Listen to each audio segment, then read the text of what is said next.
یہ اصل میں ہوا ہے کہ جب نمرود، جس کا نام تھا بخت نصر، نیبوکیڈ نظر، اس نے 586 قبل مسیح میں، حضرت مسیح سے 586 قبل، اس نے حملہ کیا فلسطین پر۔ دیکھیے عراق اور فلسطین کی، اسرائیل کی اور عراق کی اس وقت بھی سب سے بڑی دشمنی ہے آپس میں، وہی دشمنی جو ہے 2500 سال پرانی بھی ہے۔ اس نے وہ نمرود بابل، نیبوکیڈ نظر جس کا نام تھا، اس نے حملہ کیا۔ 12 لاکھ کی آبادی تھی، 6 لاکھ کو قتل کیا اور 6 لاکھ کو بھیڑوں بکریوں کی طرح ہانکتا ہوا قیدی بنا کر لے گیا۔ 150 برس تک کیپٹیوٹی میں رہے ہیں یہ، اور یروشلم اجڑا رہا ہے۔ کوئی نفس نہیں، کوئی متنفس نہیں تھا، کوئی انسان نہیں، کوئی 2 اینٹیں سلامت نہیں چھوڑی۔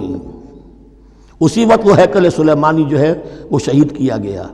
پھر آپ کو معلوم ہے کہ یہ پیلسٹائن، ادھر عراق، عراق کے بعد ایران، دشمنیاں تو تھیں کہ خورس نے حملہ کیا بابل پر، عراق پر، اور دشمن کا دشمن دوست ہوتا ہے، تو یہودیوں کو اجازت دے دی، کیپٹیوٹی سے اجازت دے دی، جاؤ تم واپس جاؤ، اپنا شہر دوبارہ بناؤ۔ چنانچہ وہ گئے اور پھر انہوں نے جا کر وہاں پر 136 سالوں میں ان کی دوبارہ جو ہے یہ بستی بسی، اور پھر یروشلم کو انہوں نے آباد کیا، اور پھر انہوں نے وہاں ہیکل سلیمانی دوبارہ بنایا، جس کو وہ سیکنڈ ٹیمپل کہتے ہیں۔